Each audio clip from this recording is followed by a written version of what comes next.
ओम सभी को नमस्ते। ओम का उच्चारण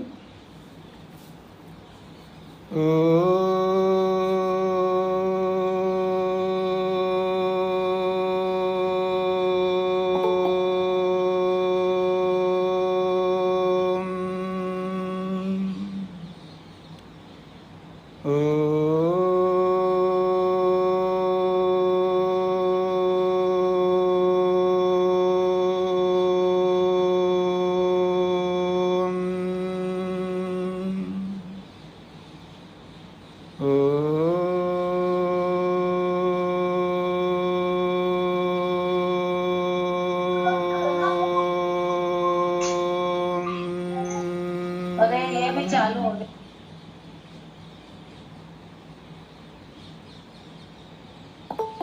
वेदांत दर्शन के प्रथम अध्याय के तीसरे पाद के 19वें सूत्र तक विचार हुआ है। 20वां सूत्र प्रारंभ होने जा रहा है। प्रसंग दहर का है। दहर के प्रसंग को लेकर के चर्चा हो रही है। 18वें सूत्र में एक बात आई थी, परामर्श। इतर परामर्शात स इति चेत न असंभवात्। इतर परामर्शात स इति चेत न असंभवात्। इस 18वें सूत्र में परामर्श की बात आई थी। परामर्श कहते संबंध को, दूसरे का संबंध होने से। दूसरा कौन? जीवात्मा। प्रसंग चल रहा है परमात्मा का, ब्रह्म का, तो वहाँ उस दहर के प्रसंग में जीवात्मा का संबंध होने से दहर शब्द से जीवात्मा को लेना चाहिए। ऐसा यदि कोई कहे तो उत्तर दिया है असंभवात, संभव ही नहीं है, जीवात्मा को नहीं लिया जा सकता दहर शब्द से। ये 18वें सूत्र में स्पष्ट किया है। और भाष्यकार ने एक बात कही थी भाष्य के अंदर, ये जो परामर्श आया है जीवात्मा का, इस परामर्श को लेकर के सूत्रकार स्वयं महर्षि वेदव्यास अपने मत को प्रस्तुत करेंगे आगे आने वाले सूत्र में। और वही आगे आने वाला सूत्र है ये 20वां, जिसमें अपना मत प्रस्तुत करते हैं महर्षि वेदव्यास। तो आइए, अन्यार्थश्च परामर्शः। सूत्र है अन्यार्थश्च परामर्शः। अन्यार्थः च परामर्शः। ये जो परामर्श है अर्थात संबंध, किसका? जीवात्मा का। जीवात्मा का जो परामर्श है, जीवात्मा का जो संबंध है, दहर के प्रसंग में किस लिए आया है? तो सूत्रकार कहते हैं अन्यार्थः, ये ब्रह्म को पाने के लिए, ब्रह्म को समझने के लिए, ब्रह्म का दर्शन करने के लिए है। आत्मा को ब्रह्म तक पहुंचना है, अभी बहुत दूर है। तद्दूरे, बहुत दूर है आत्मा, स्थान की दृष्टि से नहीं, काल की दृष्टि से नहीं, ज्ञान की दृष्टि से बहुत दूर है हम लोग प्रभु से। कितना आश्चर्य की बात है कि आदमी ने चश्मा ऊपर चढ़ा के रखा है और पूरा घर ढूंढ रहा है कि चश्मा कहाँ है। ये ज्ञान की दूरी है। जेब में चाबी है और दीवारों में ढूंढता जा रहा है कि कहाँ लटकाया मैंने। ऐसी बहुत सारी घटनाएं हमारे जीवन में आती हैं, हम भूल जाते हैं, विस्मृत हो जाते हैं।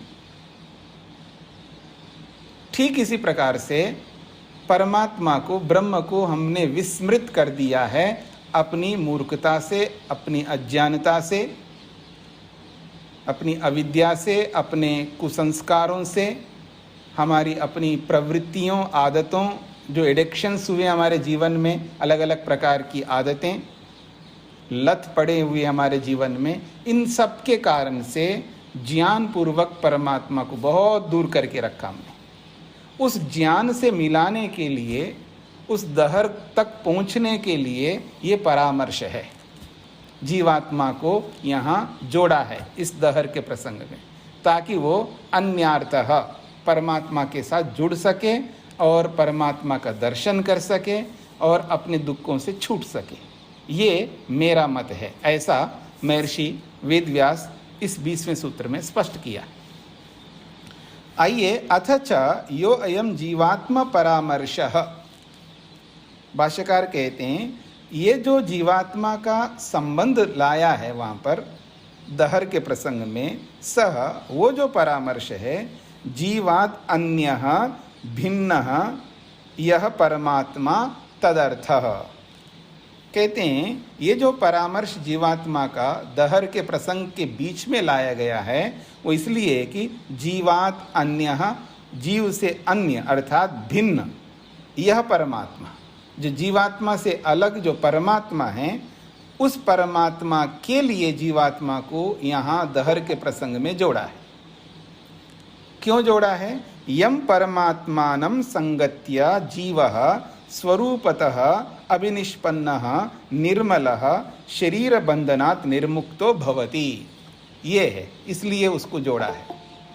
कहते हैं यम परमात्मानं संगत्य जीवः, इस दहर के प्रसंग में जीवात्मा को इसलिए जोड़ा है, उसका परामर्श यहाँ इसलिए किया है कि जिस परमात्मा की संगति पाकर, यम परमात्मानं संगत्य, जिस परमात्मा की संगति को पाकर, यानी ज्ञान पूर्वक उसके साथ जुड़ करके जीवात्मा स्वरूपतः अभिनिष्पन्ना, अपने निज स्वरूप में आ जाता है, अपना एक्चुअल स्वरूप को समझने लगता है। जब परमात्मा के संपर्क में आ जाता है तब निर्मला, शुद्ध हो जाता है, निर्मल हो जाता है, पवित्र हो जाता है। यद्यपि वो पवित्र ही है, लेकिन जो अविद्या रूपी उपाधि है, अविद्या के साथ जुड़ा हुआ है, उस अविद्या के कारण से हम अपने निज स्वरूप को भुला के रखते हैं, और कोई समझा भी देता है हमको, हम समझने को तैयार नहीं होते। हमारा जो अहंकार है ना, अहम, वो रोकता है। हमारी जो महत्वाकांक्षाएं ये हमें रोकते हैं, हमारे जो स्वार्थ हैं वो रोकते हैं, हमारा जो अटैचमेंट है, स्वस्वामी संबंध हैं, पति पत्नी बच्चे पड़ोसी और बिरादरी, बहुत सारे संबंध हैं हमारे साथ, ये सारे के सारे संबंध रोकते हैं यथार्थता को। तो कहते हैं जब वो यम परमात्मानं संगत्य, जिस परमात्मा की संगति को पाकर जीवः स्वरूपतः अभिनिष्पन्न, अपने निज स्वरूप से प्रकट होता है, अर्थात निर्मल हो जाता है। उस निर्मलता के कारण से शरीर बंधनात् निर्मुक्तः भवति, शरीर रूपी बंधन से वो मुक्त हो जाता है। समाधि लगा करके अपने संस्कारों को, अपनी अविद्या को समाप्त करके फिर वो मुक्त हो जाता है। इसलिए जीवात्मा का परामर्श, जीवात्मा का संबंध उस दहर के प्रसंग में जानबूझ करके लाया गया है। कश्च स यो अत्र संगत अवपेक्षते, वह यह किसका, वह यह कह च सह, वो कौन है, यह अत्र संगत अवपेक्षते, जिसकी यहाँ संगति की अपेक्षा है, वो कौन है जिसकी संगति में जाना है जीवात्मा को। इति तद उत्तरार्थम उच्यते, वो उत्तरार्थ बाद के लिए बताया जाता है, अर्थात परः ज्योति स्वरूपः, वो बाद वाला कौन है, परः ज्योति स्वरूप, वो परम ज्योति स्वरूप है परमात्मा। यथाच अत्र उक्तम, जैसा कि वहाँ पर उसी प्रसंग में बोला है, परम ज्योति उपसंपद्या अस्मा शरीरा समुत्थाय परम ज्योति उपसंपद्या, इस शरीर से बाहर निकल करके वो उस परम ज्योति आनंद रूपी परमात्मा को प्राप्त होता है। इसी बात को समझाने के लिए जीवात्मा का वहाँ परामर्श किया है। तस्माद् अत्र दहरः परमात्मा एव इति गतम, इसलिए यहाँ पर दहर शब्द से परमात्मा को ही कहा गया है। ये गतम अर्थात सिद्धम, गतम का अर्थ होता है सिद्धम, ये बात सिद्ध हो जाती है, सूत्रार्थ।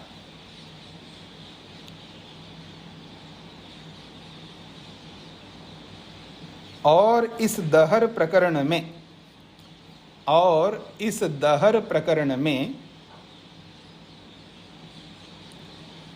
और इस दहर प्रकरण में जीवात्मा का जो परामर्श रूपी संबंध आया है, जीवात्मा का जो परामर्श रूपी संबंध आया है,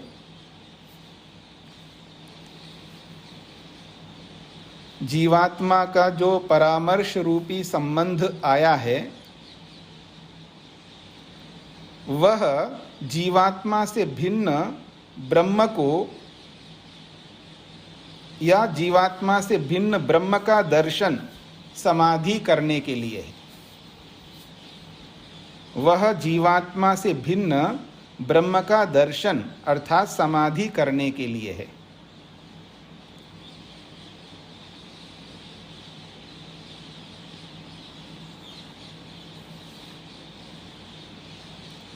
और इस दहर प्रकरण में जीवात्मा का जो परामर्श रूपी संबंध आया है, वह जीवात्मा से भिन्न ब्रह्म का दर्शन अर्थात समाधि करने के लिए या समाधि पाने के लिए, ऐसा भी आप लिख सकते हैं। अगला सूत्र 21वां सूत्र है, अल्पश्रुतेरिति चेत् तदुक्तम। अल्पश्रुतेः इति चेत् तदुक्तम।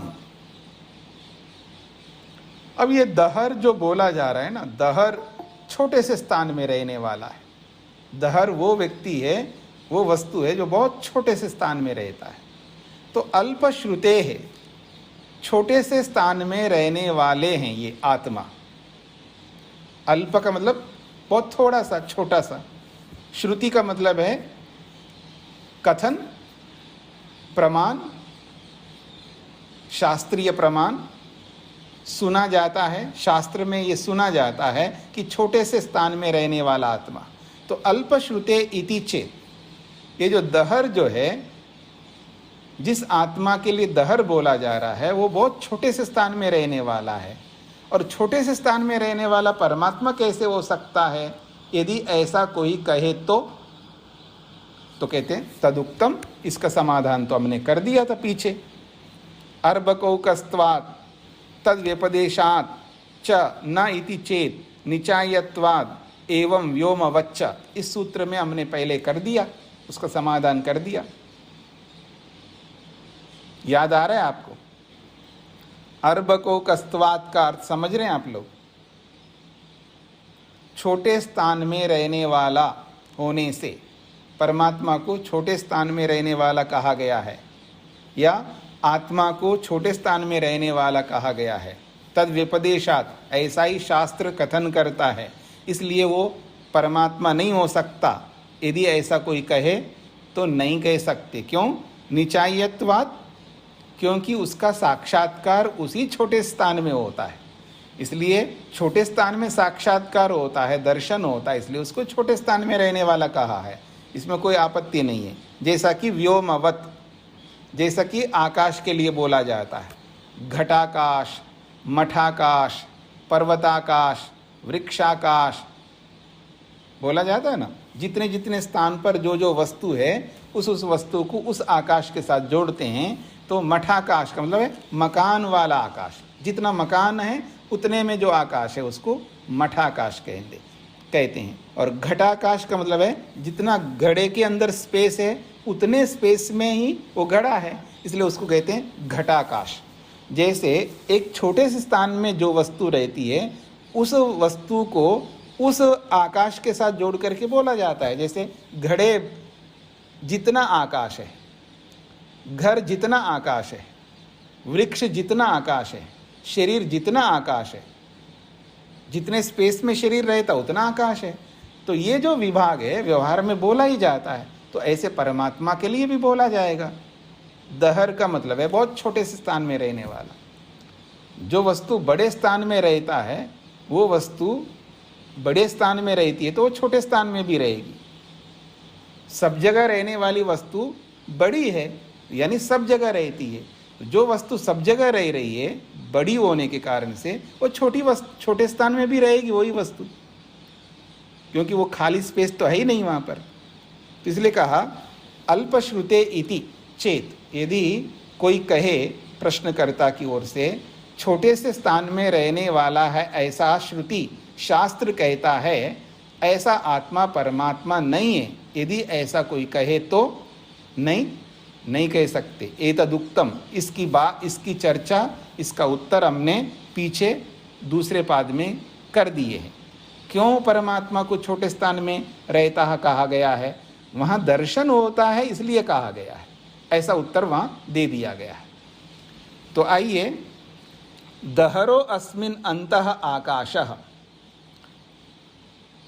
अस्मिन् अंतः दहरः आकाशः। अस्मिन् अंतः, इस शरीर के अंदर एक दहर आकाश है, एक छोटा सा स्थान है, उसमें परमात्मा विराजमान है। इति यह स्थान अल्पत्व श्रुति अस्ति।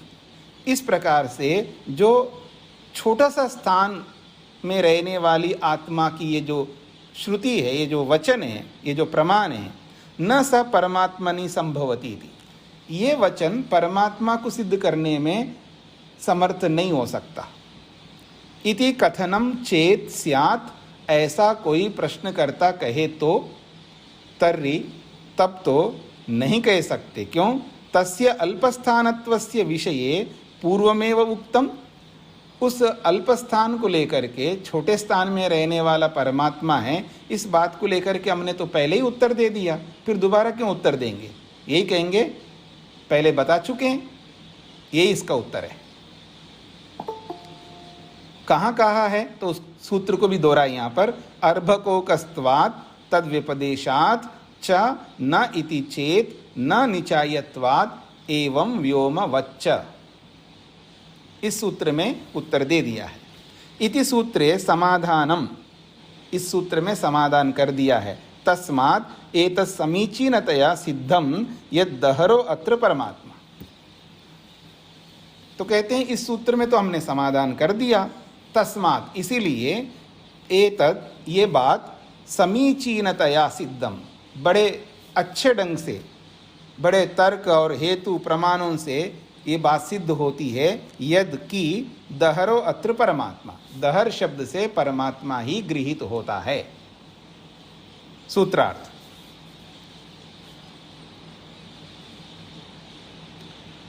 बहुत ही छोटे स्थान में रहने वाले आत्मा की, बहुत ही छोटे स्थान में रहने वाले आत्मा की, बहुत ही छोटे स्थान में रहने वाले आत्मा की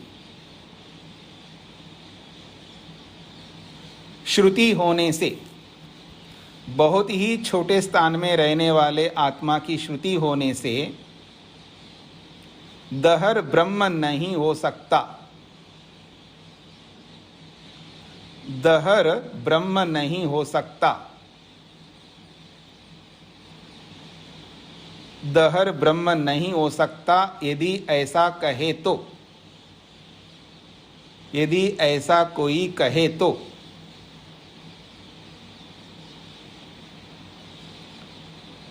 यदि ऐसा कोई कहे तो नहीं कह सकते, क्योंकि नहीं कह सकते, क्योंकि इसका उत्तर पहले दे चुके हैं।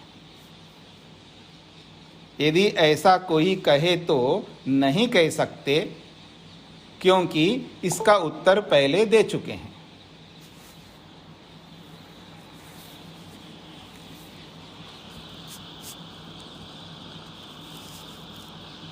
अनुकृतेः तस्य च, अनुकृतेः तस्य च, एक और हेतु दिया जा रहा है इसी दहर को सिद्ध करने के लिए। अनुकृति का मतलब है अनुकूलता, जीवात्मा की अनुकूलता क्या है। हम, मेरी ओर ध्यान दीजिएगा, एक विशेष बात यह है, हम अपने आप को देखते रहते हैं, सामने वाले को नहीं देख पाते हैं, सामने वाले की परिस्थिति को नहीं समझ पाते हैं, सामने वाले की योग्यता को नहीं पहचान पाते हैं। उसका जो भी उसकी सिचुएशन है, उसकी जो भी स्थिति है, वो किस परिस्थिति में है, किस परंपरा में है, किस ज्ञान से युक्त है, कैसे कर्म करता है, किस अवस्था से युक्त है, उसका पूरा आंकलन नहीं करके अपने आप को ध्यान में रखते हुए अपनी योग्यता को, अपने ज्ञान विज्ञान को, अपने कर्मों को, अपनी परंपरा को, अपने मंतव्यों को सामने रख करके उसी के अनुरूप सामने वाले से अपेक्षा रखते हैं हम लोग। इसलिए बात नहीं बन पाती है, इसलिए डीलिंग ठीक से नहीं हो पाती है। चाहे वो पति के साथ हो, चाहे वो पत्नी के साथ हो, चाहे बच्चों के साथ हो, चाहे बूढ़े लोगों के साथ हो, चाहे बड़े लोगों के साथ हो, चाहे अध्यापक टीचर गुरु के साथ हो, चाहे वो विद्यार्थी के साथ हो, चाहे किसी के भी साथ हो। हम ठीक से एक दूसरे के साथ समन्वय नहीं कर पाते हैं, कन्विंस नहीं कर पाते हैं, उनको समझा नहीं पाते हैं, उनके साथ मिल नहीं पाते हैं। ये सबसे बड़ी समस्या है। हम अपने आप को देखते हैं, ये सबसे बड़ा कारण है। जब सास जो है ना, जब बहू से जब डील करती है या बहू सास से डील करती है, तो उसको यही दिखता है कि ऐसा क्यों करती है, अरे ऐसा क्यों नहीं कर सकती है वो, जैसा उसका ज्ञान है, जैसी उसकी योग्यता है, जैसे उसके विचार है, जैसे उसके मंतव्य है, उसी के हिसाब से तो करेगी वो। चाहे सास हो, चाहे बहू हो, चाहे वो गुरु हो, चाहे विद्यार्थी हो, चाहे वो बच्चे हों, चाहे माता पिता हो, चाहे वो पड़ोसी हो, चाहे मित्र हो, सब अपने अपने ढंग से तो करेंगे ना। आपके मुताबिक, आपके अनुरूप कैसे करेंगे वो? आप अलग हो, वो अलग हैं। जब सामने वाले को हम समझने का प्रयत्न करेंगे, सामने वाले की स्थिति को, उसकी योग्यता को, उसके ज्ञान विज्ञान को, उसके कर्मों को, उसकी परंपरा को, उसके परिवेश को सब समझ लेंगे, तो हमारे अंदर जो खलबली मस्ती है ना, जिसको मोटी भाषा में कहते हैं, जो खुजली होती है ना, सामने वाले का निर्णय करने की जो खुजली सी होती है कि ये गलत है, ये अच्छा नहीं है, ये उचित है, ये जो भी हम लोग ऐसी जो खुजली होती है उसके बारे में स्टेटमेंट देने की, वो सारी खुजली समाप्त हो जाएगी। बड़ा शांत होकर के साक्षी भाव से सामने वाले को समझेंगे। अगर वो उचित है तो उचित समझेंगे, अनुचित है तो अनुचित समझेंगे, लेकिन मन के अंदर खलबली खुजली नहीं होगी, कोई राग, कोई द्वेष पैदा नहीं होगा। जो कल हम लोग विचार कर रहे थे ना, समत्वम को लेकर के, समभाव, ये स्थिति आज हमारे में नहीं है तो लानी होगी। यदि ये स्थिति कम है तो उसको बढ़ाना होगा। अगर ऐसा हम नहीं करेंगे तो ऐसे जीते रहेंगे, ऐसे ही परेशान होते रहेंगे, ऐसे दुखी होते रहेंगे, बीच बीच में परेशानियां, दुख, कष्ट, पीड़ाएं, मुसीबतें, बहुत कुछ झेलने पड़ेंगे। इनसे बचना है, यही परंपरा को अनुभव करना है, सामने वाले को पहचानना है। आप अपने आप को तो पहचानते हो ना, अपने आप को क्यों सामने रख रहे हो? सामने वाले को सामने रखो, उसकी स्थिति को समझो, फिर उसके हिसाब से, उसके अकॉर्डिंग आप उसको जब बताओगे, वो भी समझ जाएगा, आप भी समझ जाएंगे, और समन्वय हो जाएगा, समझौता हो जाएगा। अग्रीमेंट करना सीखो। ये लड़ते रहते, इतने लड़ते रहते नेता लोग। इलेक्शन से पहले तो ऐसा लगता है जैसे घमासान हो रहा है, इलेक्शन होने के बाद एकदम समझौता कर लेते हैं।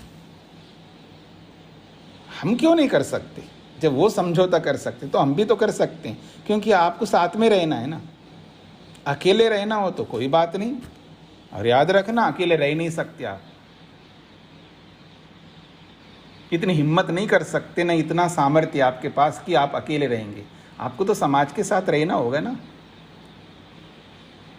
ठीक है, माता नहीं है, पिता नहीं है, पति नहीं है, पत्नी नहीं है, बच्चे नहीं है, वो नहीं है, मित्र नहीं है, हो सकता है आप अकेले अलोन हो सकते हैं, लेकिन आखिर किसी के साथ तो डील करोगे, सब्जी खरीदोगे, खाना पीना लोगे, कहीं मकान में रहोगे, कहीं आओगे जाओगे, कहीं रिक्शा पकड़ोगे, कहीं कैब ले लोगे, कभी ट्रेन पकड़ोगे, कभी फ्लाइट पकड़ोगे, किसी के साथ तो आप डील करोगे ही। समाज से बच कैसे सकते हैं आप? आपको लगता है कि जंगल में रहेंगे, जंगल में अकेले बैठ के किसके साथ सत्य का पालन करोगे, किसके साथ अहिंसा का पालन करोगे, किसके साथ अस्तेय का पालन करोगे? नहीं रह सकते कोई भी अकेला। समाज के साथ जीना होगा, चाहे वो सन्यासी हो, चाहे वो गृहस्थी हो, चाहे कोई अस्थि हो। समाज से दूर भाग नहीं सकते। जिस समाज के साथ हमको जीना है उस समाज को हमें समझना होगा, और ये जो खलबली मस्ती है उसको दिमाग से हटाना होगा, समन्वय करना होगा। अगर किसी के साथ जीना हो, ठीक है, उसके साथ नहीं जीना है तो दूसरे किसी के साथ जियोगे। ऐसा तो हो नहीं सकता कि किसी के साथ नहीं जी सकते आप। किसी न किसी के साथ तो आपको चलना होगा। जब चलना है तो समझौता करना सीखो, अग्रीमेंट करना सीखो, सारी समस्याओं का समाधान हो जाएगा। फिर किस लिए राग होगा, किस लिए द्वेष होगा? बस समझौता के मुताबिक रहेंगे हम लोग, सुख देंगे, सुख लेंगे, बस। और क्या करना है? कौन किसकी माँ है, कौन किसका पिता है, बुरा मत मानना। कौन किसका बेटा है, कौन किसकी बेटी है, सब ये थोड़ी देर के लिए मिले हुए हम लोग यात्री हैं। ऐसा संबंध बना रखा है हमने। यात्रा समाप्त होते सब अपने अपने घर। हाँ, यात्रा में मिलके रहो ना। अब बस में या ट्रेन में या फ्लाइट में जा रहे हैं, घंटों बैठ कर के चर्चा कर रहे हैं, एक दूसरे को ले रहे हैं, दे रहे हैं, खा रहे हैं, पी रहे हैं, अपना गंतव्य पहुंचते, यहाँ जी उतरो उतरो, आ गया दिल्ली आ गया, या अमृतसर आ गया, या मैं कहूँगा वाशिंगटन आ गया, या ह्यूस्टन आ गया, बस आ गया, उतरो, सब बाय बाय, नमस्ते। कौन किसको क्या? अब कितने लोगों से हमने मिला है पता है किसी काम को? कितने लोग हमारे राहगीर हमारे साथ बैठ करके गए आए, शक्ल तक हमको पता नहीं है। किसी किसी के साथ ज़्यादा दोस्ती आपकी हो गई तो अलग बात है। सैकड़ों, हजारों, लाखों लोग हमारे साथ आए, मिले, चले गए, तो ये भी माता पिता, भाई बंधु सब ये भी जाएंगे। जब तक रहो तब तक सुखी से रहो, शांति से रहो, मिल कर के चलो, सारे संबंध निभाओ ना। किसने मना किया आपको संबंध ना निभाना? सब संबंध निभाओ, लेकिन दुखी होकर के नहीं। तो बात हो रही है अनुकृति की। ये जो अनुकूलता है ना हमारी, अपनी अनुकूलता सामने वाले की अनुकूलता देखनी होती है। इसी अनुकूलता को लेकर के सारी बातें मैंने बताई है कि आत्मा की क्या अनुकूलता है और परमात्मा की क्या अनुकूलता है। भाई परमात्मा तो सब जगह रहता है, मैं तो सब जगह नहीं रह सकता। बस मेरी अनुकूलता ये है कि जहाँ मैं हूँ वहीं मिल सकता हूँ। भाई सीधी सी बात है, जहाँ मैं नहीं हूँ वहाँ कैसे मिल सकता हूँ आपसे? अभी गुजरात में बैठा हूँ, आश्रम में बैठा हूँ, आप कहो तो दिल्ली में मिलो, इसी वक्त इसी टाइम नहीं मिल सकता, क्योंकि मैं यहाँ पर हूँ तो वहाँ नहीं रह सकता। तो मैं जहाँ हूँ वहीं मिल सकता हूँ। अगर आपको मिलना है, इतना ही शौक है, तो आप मेरे पास आ जाओ या मेरे को अपने पास बुलाओ, दोनों में से एक करना पड़ेगा आपको। तो आत्मा जहाँ पर है वहीं परमात्मा से मिल सकता है, और आत्मा जहाँ कहाँ रहता है, बहुत छोटे से स्थान में रहता है, उसकी यही अनुकूलता है। उसी छोटे स्थान में परमात्मा का दर्शन करेगा।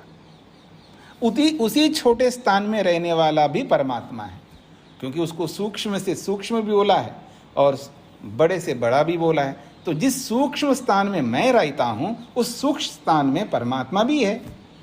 इसलिए ये जो अनुकृति है, ये जो अनुकूलता है, दोनों की मिल रही है। इसी अनुकूलता को ध्यान में रख करके ये दहर शब्द से परमात्मा का कथन किया गया है। बस इतनी सी बात है। यही बातें इस सूत्र में कही जाएंगी। तस्य का मतलब है उस परमात्मा का, उस ब्रह्म का, चा का मतलब और उस परमात्मा का अनुकृति, अनुकूलता से ये बात कही जा रही है। क्या अनुकूलता है देखिएगा। यद्यपि परमात्मनः अल्पश्रुतित्वस्य, अल्पस्थानश्रुतित्वस्य, हृदयस्थानत्वस्य समाधानं पूर्वं निचायत्वाद व्योमवद उक्तम। यद्यपि ये सारी बातें पहले वो दूसरे पाद में कही गई है, फिर भी परमात्मा का जो अल्पश्रुतित्व है, अर्थात अल्पस्थानत्व है, छोटे से स्थान में रहने की ये जो श्रुति है, ये जो प्रमाण है, वो क्यों है? हृदय स्थानत्वस्य, क्योंकि हृदय में रहने वाला जीवात्मा है और उसी हृदय में रहने वाला परमात्मा है। उसी को लेकर के समाधानम, समाधान हमने किया है। कहाँ? पूर्वम, पहले। कहाँ पर? निचायत्वाद व्योमवद, इस सूत्र के माध्यम से उक्तम कह दिया है। निचायत्व का मतलब है समाधि को ध्यान में रख करके, समाधि के कारण से, साक्षात्कार। निचाय का अर्थ होता है साक्षात्कार, तो साक्षात्कार को ध्यान में रख करके व्योम रूपी आकाश का उदाहरण दे करके उक्तम पहले हमने कह दिया है। तथापि, फिर भी, अयम अन्यः हेतु प्रसंगात्, अब प्रसंग चल रहा है, फिर भी ये सारी बातें हमने पहले कह दी है, फिर भी अयम अन्यः हेतु, एक दूसरा हेतु दे रहे हैं आपको। उस दूसरे हेतु से, हेतु का मतलब कारण, दूसरे कारण से प्रसंगवश हम आपको समाधान कर रहे हैं। तस्य अल्पश्रुतित्वे अल्पस्थानत्वे अत्र उच्यते, उसका जो अल्पश्रुतित्व है यानी अल्प स्थान में रहने वाला परमात्मा है, इस बात को लेकर के उच्यते, समाधान किया जा रहा है। यत् कि तस्य परमात्मनः अनुकृतेः अर्थात अनुकरणात् अर्थात अनुष्ठान प्रयोजनात् अथ च तस्य जीवात्मनः अनुकृतेः अनुकूलतया। देखिए, दोनों की अनुकूलता देखी जा रही है यहाँ पर। तस्य परमात्मना, उस परमात्मा का या उस परमात्मा की, अनुकृते, अनुकृति से अर्थात उसी को खोला है अनुकरणात्, अनुकरण से, उसी अनुकरण को खोला है अनुष्ठान प्रयोजनात्, अनुष्ठान रूपी प्रयोजन से। अनुष्ठान का मतलब है जो जीवात्मा उस परमात्मा को प्राप्त करने के लिए जो अनुष्ठान करता है, पुरुषार्थ करता है, उसके पुरुषार्थ को ध्यान में रख करके। अथ च तस्य जीवात्मना अनुकृते, और उस जीवात्मा की भी अनुकूलता है, उसकी भी अनुकृति है। अनुकूलतया, जीवात्मा की अनुकूलता से, अनुकूलतया हेतु, उसकी अनुकूलता रूपी हेतु से अल्पश्रुतित्वम अल्पस्थानत्वम प्रतिपाद्यते, परमात्मा को छोटे से स्थान में रहने वाला ऐसा प्रमाण में प्रतिपादन किया गया है।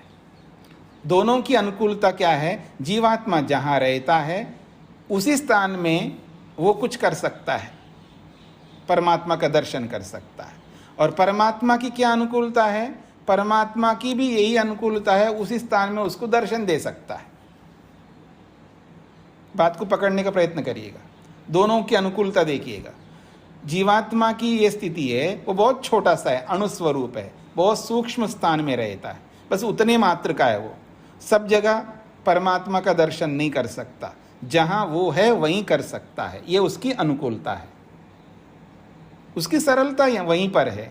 और परमात्मा की क्या अनुकूलता है? वो जहाँ जीवात्मा है वहीं उसको दर्शन दे सकता है, ये परमात्मा की अनुकूलता है। दोनों की अनुकूलता बन गई, यही बात यहाँ पर कही है।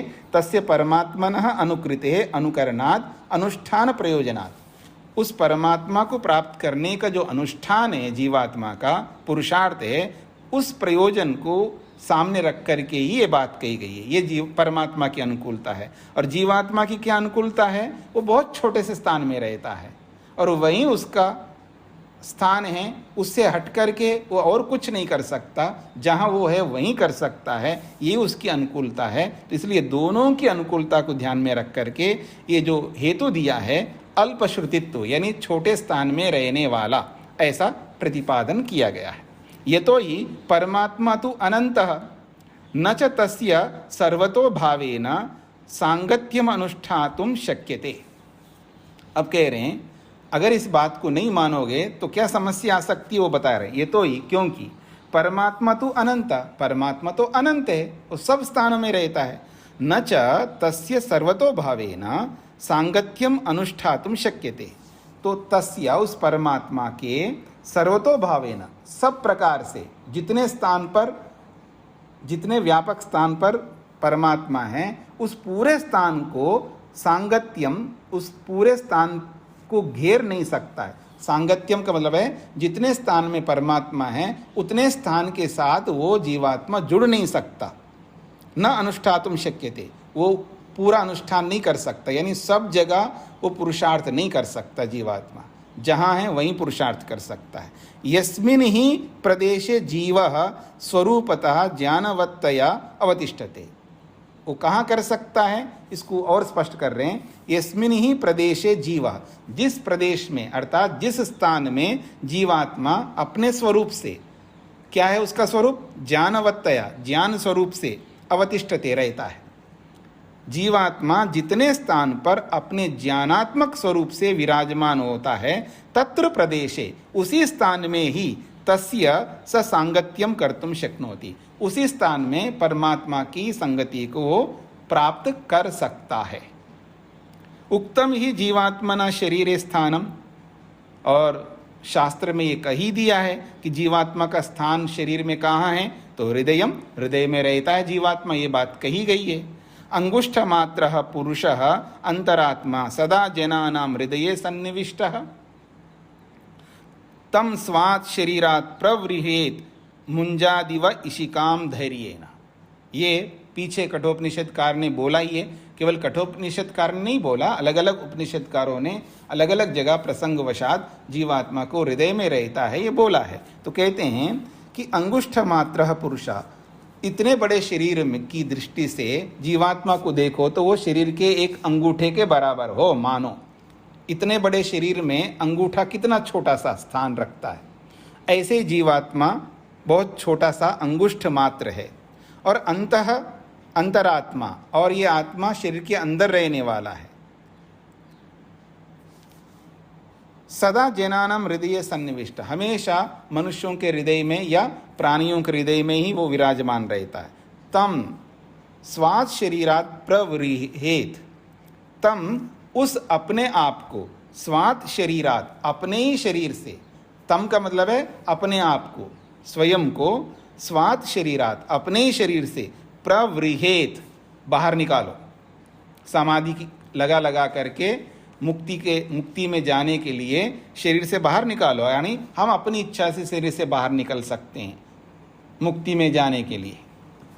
तो कहते हैं स्वात् शरीरात् प्रवृहेत, उस अपने आप को अपने शरीर से बाहर निकालो। उसके लिए एक उदाहरण दिया है, जैसे कि मुंजाद इव इशिकाम धैर्येन, जो मूंज से जो कांटे निकाले जाते हैं, मूंज एक होता है जिससे रस्सी बनती है, जिससे बहुत सारी चीज़ें बनती हैं और उसमें कांटे भी होते हैं। तो जैसे मूंज में से कांटे निकालना बड़ा टेढ़ा काम है, बहुत कठिन काम है, क्योंकि हाथों में, शरीर में कहीं ना कहीं वो लग जाते हैं, चुभ जाते हैं। तो ऐसे चुभने वाले कांटों को निकालना बहुत मुश्किल होता है। लेकिन धैर्य ना, अगर धैर्य रखता है व्यक्ति, एकाग्रता रखता है, तो आराम से उस मूंज में से जैसे कांटे को निकाला जाता है, ठीक इसी प्रकार से बड़े धैर्य से, पेशेंस रखते हुए, अपने मन पर, अपनी इंद्रियों पर नियंत्रण रखते हुए, अपनी आदतों को बंद करते हुए, अपनी वाणी पर, अपने शरीर पर, अपने मन पर नियंत्रण कर्मों की दृष्टि से करते हुए अपने शरीर से जीवात्मा को हम मुक्ति में जाने के लिए बाहर निकाल सकते हैं, जैसे मूंज में से कांटों को निकालता है व्यक्ति धैर्य से। ऐसे ही तस्मात् तस्य अनुष्ठान हेतु, उस परमात्मा को प्राप्त करने रूपी जो अनुष्ठान है, इस अनुष्ठान के कारण से अनुकूल्य हेतुर्वा, अथवा यूँ कहिए जीवात्मा की अनुकूलता रूपी हेतु के कारण से परमात्मनः, परमात्मा का अल्पश्रुतित्वम, अल्पस्थानत्वम, परमात्मा की अल्पश्रुति या परमात्मा छोटे से स्थान में रहने वाला ये जो प्रमाण आया है, ये इस अध्यात्म रूपी उपनिषद में प्रतिपादित किया है। क्योंकि वो परमात्मा उसी छोटे स्थान में प्राप्त होता है, इसलिए उसको छोटे स्थान में रहने वाला कहा गया है। वेदे च अस्य अनुकृतित्वस्य बीजम निर्दिश्यते, वेद में भी उस परमात्मा की जो अनुकृति है, अनुकूलता को लेकर के उसका बीज, उसका बीज का मतलब है उसका संकेत, निर्देश किया है वेदों में भी अलग अलग जगह पर। जैसे कि एक दो उदाहरण यहाँ पर दे रहे हैं। त्वं वाघास्या अहम, ये बड़ा प्रसिद्ध मंत्र है, ऋग्वेद के 8वें मंडल के अंदर है। उसका अभिप्राय है कि मैं तू हो जाए और तू मैं हो जाऊं। मंत्र ये कहता है कि हे प्रभु तू मैं हो जाओ, यानी जैसा मैं हूँ वैसा आप बन जाओ, और जैसे आप हो वैसा मैं बन जाऊं, इसका ही अभिप्राय है।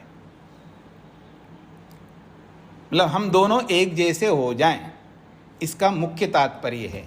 तो दोनों एक जैसे हो जाने का मतलब क्या है? आप दुख रहित हो, मैं भी दुख रहित हो जाऊं। आप सुख से युक्त हो, मैं भी सुख से युक्त हो जाऊं। आप क्लेश रहित हो, मैं क्लेश रहित हो जाऊं। आप भय मुक्त हो, मैं भय मुक्त हो जाऊं। आप शांत हो, मैं भी शांत हो जाऊं। ऐसे सबके साथ लगाइएगा। तो जब ऐसा मैं हो जाऊंगा तो एक प्रकार से आप मैं बन गया का मतलब आप मेरे जैसे हो गए हो, या मैं आप जैसा हो गया हूं, इसका ये तात्पर्य निकलेगा। ये कब होगा? जब उसका दर्शन होगा परमात्मा का। और कहाँ होगा? जहाँ जीवात्मा है वहीं पर होगा। तो इस प्रमाण से भी पता लग रहा है कि वो छोटे से स्थान में रहने वाला है। फिर एक और प्रमाण दिया अथर्ववेद का, पीछे भी आया था, इसी वेदांत में अनेक बार आया था। पुंडरीकम नवद्वारम त्रिभिः गुणेभिः आवृतम तस्मिन् यद यक्षम आत्मन्वत् तद्वै ब्रह्मविदो विदु। ब्रह्मविदः विदु, ब्रह्मविद ब्रह्म को जानने वाले, विदु जानते हैं, इस बात को समझते हैं। क्या? पुंडरीकम, पुंडरीक कहते हैं कमल को। कमल की आकृति, जैसे कमल की आकृति है, कमल जितना छोटा सा स्थान है उसमें रहने वाला ये परमात्मा है। और ये शरीर कैसा है? नवद्वारम, इस शरीर में 9 द्वार हैं। आँख, कान, नाक, ये सब मिला लो, देख लो तो 9 द्वार बन जाएंगे। और त्रिभिः गुणे अभी आवृत, त्रिभिः गुणे भी आवृतम, ये पूरा का पूरा शरीर किससे ढका हुआ है या किससे युक्त है? किस कारण वाला ये शरीर है? तो त्रिभिः गुणे भी, 3 गुणों से, सत्व रज तम रूपी 3 गुणों के कारण से ये शरीर बना हुआ है। तस्मिन, इस शरीर में, यद यक्षम, जो यक्ष बैठा हुआ है, यक्ष कहते हैं पूज्य, पूजनीय, ब्रह्म को कहते हैं यक्ष।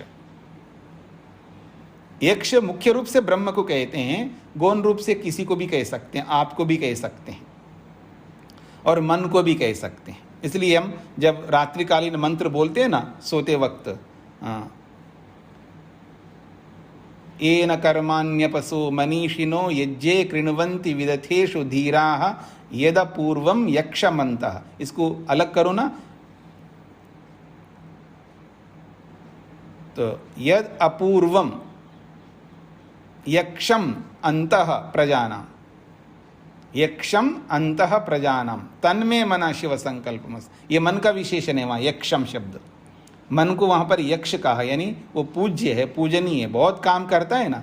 जब बहुत बड़ा समाज सेवी होता है ना, बहुत कर्म करने वाला होता है, उसको हम पूज्य बोल देते हैं। महान, पूज्य का मतलब होता है महान, श्रेष्ठ, उत्तम, जो बहुत बड़ा काम करने वाला। तो मन भी बहुत काम करता है, मन ही तो सब कुछ करता है। आत्मा तो बिल्कुल दृष्टा है, हाँ मोटी भाषा में कहूँ तो निठल्ला है बेचारा, मतलब कुछ नहीं करता, दूसरों से करवाता है। ये सेठ है, सेठ की तरह, जैसे बाहर का सेठ होता है ना, मतलब बॉस, वो सब दूसरों से करवाता, वो बस कुर्सी में बैठा है ऐसे, हाँ जी हो गए वो काम, हाँ जी वो ये, बस ऐसे बोलता रहता है। तो ऐसे जीवात्मा जो है सब इंद्रियों से, मन से, अहंकार से, बुद्धि से, सब यंत्रों से काम करवाता है, खुद बैठा रहता है। तो यही कहा जा रहा है कि यक्ष जो है वहाँ मन के लिए, लेकिन यहाँ परमात्मा के लिए है। तस्मिन यद यक्षम, इस शरीर के अंदर जो यक्ष रूपी परमात्मा है वो केवल परमात्मा नहीं है, आत्मन्वत, वो जीवात्मा के साथ जुड़ा हुआ है। वो केवल परमात्मा नहीं है, वहाँ पर आत्मन्वत का मतलब है आत्मा वाला है, अर्थात जीवात्मा के साथ साथ जुड़ा हुआ है। तद वही ब्रह्मविदो विदु, ब्रह्मविद ब्रह्म को जानने वाले इस बात को जानते हैं, शरीर में केवल जीवात्मा ही जीवात्मा नहीं है, साथ में परमात्मा भी है, अथवा शरीर में केवल परमात्मा नहीं है, साथ में जीवात्मा भी है। ये बात समझते हैं। कौन सी बड़ी बात है जी? हाँ जी ठीक है, तो हम भी तो समझते हैं, हम बिल्कुल नहीं समझते, ये सबसे बड़ी बात है। वो ब्रह्मविद जानते हैं, हम नहीं जानते। आपको लगता नहीं जी भगवान तो सब जगह रहते, हम क्यों नहीं समझते हैं? अगर समझते होते तो पाप कैसे हो रहे हैं जी हमारे से? ये पाप जो हो रहे हैं, ये गलत आदतें जो हैं, ये गलत संस्कारों से जुड़ते हैं हम लोग, ये जो भी कुछ उत्पात करते हैं हम लोग, ये बताता है कि हम ब्रह्म के साथ में नहीं हैं, ये सिद्ध करता है। मेरे सामने दंड देने वाला खड़ा हो, आईएएस या आईपीएस या जो भी, जो दंड प्रशासनिक काम करने वाले, जो किसी को भी छोड़ते नहीं, ऐसे प्रशासनिक सेवा करने वाले मेरे सामने खड़े हो, अब उसके सामने मैं गलत कैसे करूँगा जी? मेरे को एहसास भी हो रहा है मेरे सामने खड़ा है। अब मान लो पीएम नरेंद्र मोदी के सामने हम खड़े होके मैं घूस ले लूँ ऐसा कह सकते हैं, या मैं कुछ गलत काम करूँगे तो आप मेरे को छुड़ा सकते हो ऐसा बोल सकते हैं, या उनके नज़र में हम आगे कि ये बहुत गलत काम करने वाला है तो छोड़ेगा? जो दंड देने वाले के सामने हम कैसे गलत कर सकते हैं? तो मैं जीवात्मा हूँ और मेरे साथ ब्रह्म हूँ, ब्रह्म है। ये कौन जान रहे हैं? ब्रह्मविदः, ब्रह्म को जानने वाले ये जानते हैं। जब इसलिए वो लोग पाप नहीं करते, और हम जानते नहीं इसलिए हम पाप कर बैठते हैं। सूत्रार्थ, उस ब्रह्म के साक्षात्कार करना रूपी, उस ब्रह्म के साक्षात्कार करना रूपी, उस ब्रह्म के साक्षात्कार करना रूपी अनुष्ठान को ध्यान में रखकर, उस ब्रह्म के साक्षात्कार करना रूपी अनुष्ठान को ध्यान में रखकर, उस ब्रह्म के साक्षात्कार करना रूपी अनुष्ठान को ध्यान में रखकर सर्वव्यापक ब्रह्म को, सर्वव्यापक ब्रह्म को, सर्वव्यापक ब्रह्म को छोटे स्थान में रहने वाला कहा गया है। सर्वव्यापक ब्रह्म को छोटे स्थान में रहने वाला कहा गया है।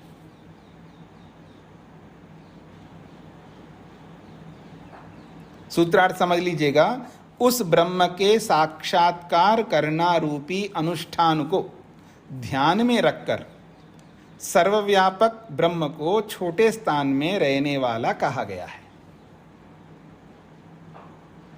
छोटे स्थान में रहने वाला क्यों कहा गया है? साक्षात्कार करना है और वहीं उसी छोटे स्थान में साक्षात्कार होता है, इसलिए उसको छोटे स्थान में रहने वाला कहा है। इसमें कौन सी बड़ी आपत्ति है? ये मुख्य बात है। अपि च स्मर्यते, च और, अपि का मतलब भी, स्मर्यते स्मरण किया जाता है। केवल इसी छांदोग्य में ही स्मरण किया जा रहा हो, बोला जा रहा है, ऐसा नहीं है। अलग अलग उपनिषदों में भी बोला है, और स्मरण करना भी इसका अर्थ है, और स्मर्यते का अर्थ स्मृति भी अर्थ होता है। तो स्मृतियों में भी, स्मृति शास्त्रों में भी ऐसा ही कहा जाता है। केवल उपनिषदों में कहा जा रहा हो ऐसा भी नहीं है, स्मृति शास्त्रों में भी ऐसा ही कहा जाता है। ये इसका अभिप्राय है। स परमात्मा तत्र हृदये स्मर्यते अपि ध्यानि भी, कहते हैं सह परमात्मा, वो जो परमात्मा है उस परमात्मा को लेकर के तत्र हृदय, उस हृदय में स्मर्यते स्मरण किया जाता है, अर्थात परमात्मा हृदय में रहता है ऐसा स्मरण किया जाता है। किसके द्वारा? ध्यानि भी, ध्यानियों के द्वारा। ध्यानी लोग ही तो स्मरण करेंगे ना। साधारण व्यक्ति जो ध्यान ही नहीं करता हो, वो क्यों, उसको क्या पता होगा, वो क्यों स्मरण करेगा परमात्मा को? तो ध्यान करने वाले लोगों के द्वारा ये स्मरण किया जाता है, ये बोला जाता है कि परमात्मा हृदय में रहता है। जैसे कि ओम क्रतो स्मर, ये यजुर्वेद का है। ओम स्मरा, ओम का स्मरण करो। किसके लिए बोला जा रहा है? क्रतो। क्रतो जो है ये संबोधन में है। क्रतु शब्द है मूल, और क्रतो जो है संबोधन में है। क्रतु का मतलब है कर्म करने वाला। ये कौन है? जीवात्मा। तो हे क्रतो, हे क्रतु, हे कर्म करने वाला जीवात्मन, तुम क्या करो? ओम स्मरा, ओम का स्मरण करो। इति तु तत्स्मरणस्य विधानम। इससे क्या पता लगता है कि परमात्मा का स्मरण करना, परमात्मा का ध्यान करना, परमात्मा को याद करना, ये विधान इससे स्पष्ट होता है। फिर अगला उदाहरण दिया है, कश्चित धीरः प्रत्यगात्मानमैक्षत आवृत्त चक्षु अमृतत्वमिच्छन्। कश्चित धीरा, कश्चित धीरा का मतलब है कोई कोई धीर, यानी कोई विरला ही एक ऐसा पुरुष होता है जो प्रत्येक आत्मानम ऐक्षत, अंतरात्मा को जानने की इच्छा से क्या करता है वो? आवृत्त चक्षु अमृतत्वम इच्छन, अमृतत्व को पाने की इच्छा से आवृत्त चक्षु अपनी आंखें मूंद लेता है। आवृत्त चक्षु का मतलब है चक्षुओं को बंद करता है, ये मोटी बात है, अर्थात अपनी सारी इंद्रियों को रोक लेता है। अब मेरी ओर देखिएगा, हमारी इंद्रियां किस लिए बनी हुई हैं? बाहर के दृश्यों को देखने के लिए, बाहर के रूप रस गंध स्पर्श शब्द इनको पाने के लिए इंद्रियां काम करती हैं। अब इन इंद्रियों की इसलिए हम बाहर की दुनिया में लगा के रखते हैं, इसलिए हमारी प्रवृत्ति दुनिया की ओर बहुत अधिक होती है। कोई कोई विरला ही होता है इस प्रवृत्ति को रोक देता है, रोक करके सबको मानो जैसे आंखें बंद करता है ना, जैसे मैंने आंखें बंद कर लिया, ऐसे सभी इंद्रियों को बंद कर लेता है, बाहर की ओर नहीं जाने देता है। फिर वो क्या करता है? अमृतत्व की इच्छा से, मोक्ष की इच्छा से वो प्रत्येक आत्मानमेक्षत, फिर परमात्मा को, जीवात्मा को देखने के लिए मेहनत करता है। कहाँ करता है? हृदय में। इसलिए कह रहे हैं हृदय इंद्रियानि मनसा सन्निवेश्य,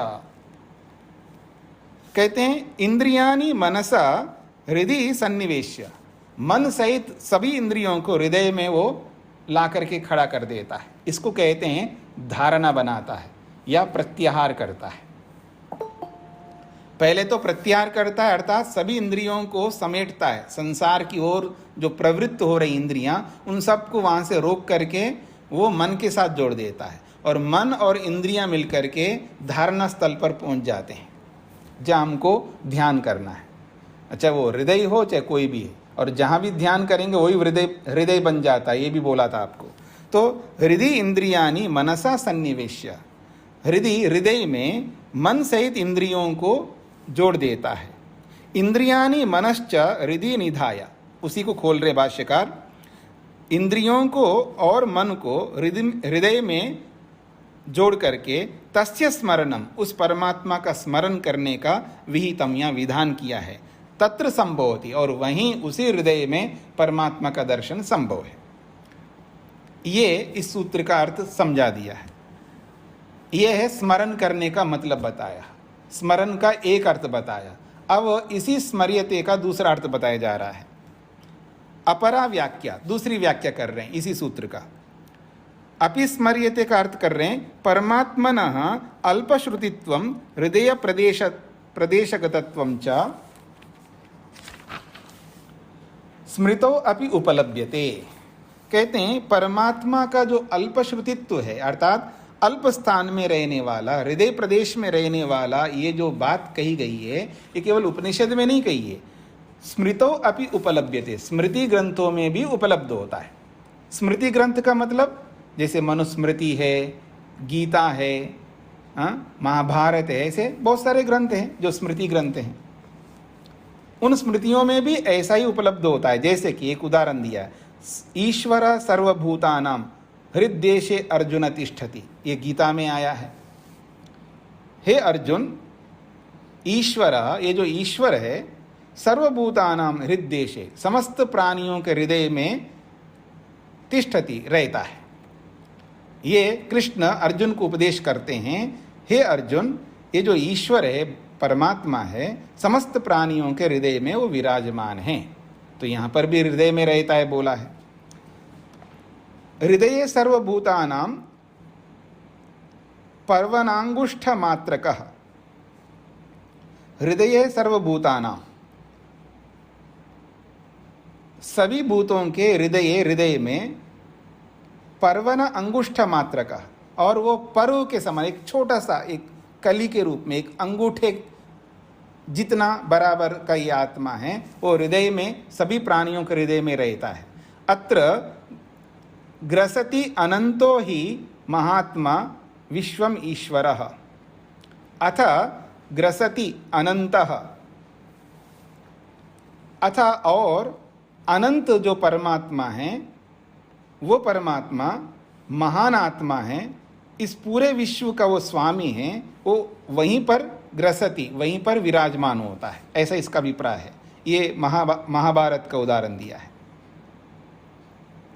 फिर मनुस्मृति का भी एक उदाहरण दे रहे हैं। एको अहमस्मि इति आत्मानं यत्त्वं कल्याण मन्यसे नित्यं स्थितः ते हृदि एष पुण्यपाप अपेक्षिता मुनि। बड़ी अच्छी बात कही है मनुस्मृतिकार ने। एकः अहम अस्मि इति आत्मानं यत्त्वं कल्याण, कल्याण कहते हैं संबोधन में दिया, हे कल्याण चाहने वाला जीवात्मा। कल्याण का मतलब है हे कल्याण चाहने वाला जीवात्मा, कल्याण उन्नति चाहने वाला, अपना कल्याण चाहने वाले जीवात्मा। एक अहम अस्मि इति आत्मानम यत्त्वं मन्यसे, तुम क्या मानता है इस शरीर में रहता हुआ? मैं एक ही हूँ, अकेला ही हूँ, मेरे कोई नहीं देख रहा है। जब आदमी पाप कर रहा होता है ना, कोई भी गलत काम कर रहा होता है, वो क्या समझता है? कहता है एक अहमस्मि, मैं अकेला हूँ। इति, इस प्रकार से आत्मान मन्य से, अपने आप को, अपने आत्मा को वो ये मानता मैं अकेला हूँ, अब मेरे कोई नहीं देख रहा है। हाँ जी, अभी मैं क्लास बंद कर दूंगा और फिर लैपटॉप बंद कर दूंगा तो मैं अकेला हो जाऊंगा रूम में, अब मेरा कोई नहीं देख रहा है। अभी तो आप लोग देख रहे हैं मेरे को, ऑनलाइन से ही देख रहे हो, भले ही देख तो रहे हैं ना आप लोग। जब कोई नहीं देख रहा होता है ना, तो आदमी ये समझता है मैं अकेला हूं, अब मेरे कोई नहीं देख रहा, अब मैं कुछ भी कर सकता हूं। ऐसा आदमी का स्वभाव है। तो कहते हैं एक अहमस्मि इति आत्मानम यत्त्वं मन्यसे, जो तुम ये मानते हो कि मैं अकेला हूं, अपने आप को अकेला पा रहा है, ऐसा मत समझना तू अकेला है। क्यों? नित्यम स्थितः ते हृदि, ते हृदि, तेरे हृदय में नित्यम स्थिता, हमेशा परमात्मा विराजमान है। जहाँ तू है, तू हृदय में है, तो तेरे हृदय में हमेशा परमात्मा वहाँ पर स्थिता, विराजमान है। और वो क्या करता है? ऐसा पुण्य पाप अपेक्षिता मुनि, वो मुनि बन करके, मुनि का क्या काम होता है जी? मौन रहना। हाँ, बोलता नहीं, आप कुछ भी करते रहो, बस मौन होकर के देख रहा होता है, दृष्टा बन करके। तो ये जो वो मुनि परमात्मा है, वो मौन होकर के शांत रहता हुआ पुण्य पाप अपेक्षिता, आपके मेरे सबके पाप और पुण्य को वो देख रहा होता है। आप अकेला मत समझना अपने आप को, वो हमेशा हृदय में जहाँ आप बैठे हो वहीं पर परमात्मा भी विराजमान है, और उसका केवल यही काम है, मुनि बन करके हमारे पाप और पुण्य के कर्मों को वो देख रहा होता है, अर्थात वो हिसाब कर रहा होता है। इसलिए अकेला मत समझना। तो इन सभी स्मृतियों में परमात्मा हृदय में रहता, ये बात कही गई है। सूत्रार्थ, वह ब्रह्म हृदय देश में रहता है, वह ब्रह्म हृदय देश में रहता है,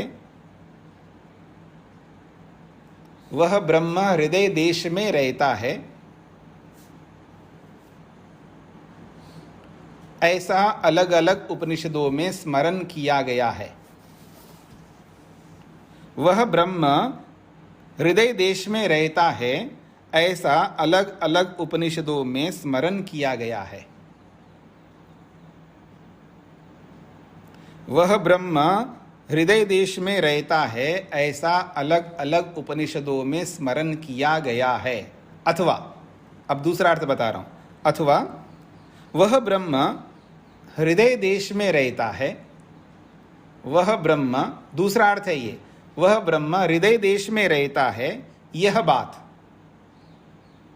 वह ब्रह्म हृदय देश में रहता है, यह बात स्मृति शास्त्रों में भी बताया गया है। वह ब्रह्म हृदय देश में रहता है, यह बात स्मृति शास्त्रों में भी बताया गया है। यह दूसरा अर्थ है सूत्र का। दो अर्थ आ गए आपके सामने। वह ब्रह्म हृदय देश में रहता है, ऐसा अलग अलग उपनिषदों में स्मरण किया गया है, यह पहला अर्थ। दूसरा अर्थ है वह ब्रह्म हृदय देश में रहता है, यह बात स्मृति शास्त्रों में भी बताया गया है। पूरा हो गया, आपका समय भी पूरा हो गया। ओम।